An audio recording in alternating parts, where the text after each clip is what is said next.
In today's video, I will show you one of the best buy and sell signal indicators on the TradingView platform.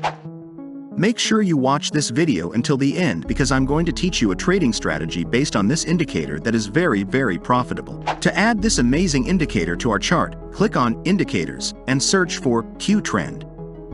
This indicator provides buy-sell signals based on ATR. Now, let's make some adjustments to the Q-Trend indicator settings.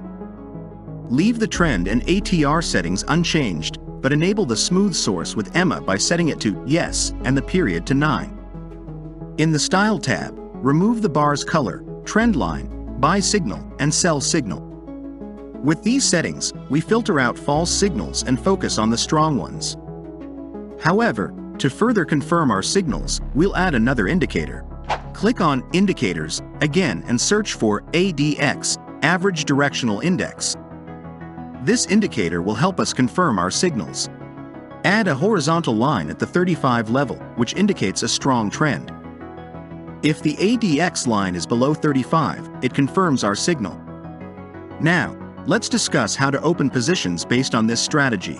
When we have a buy signal and the ADX line is below 35, it confirms the signal.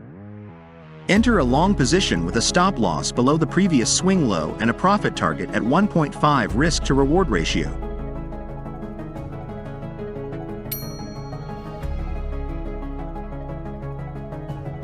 Similarly, for a sell signal with the ADX line below 35, enter a short position with a stop loss above the previous swing high and a profit target at 1.5 risk-to-reward ratio.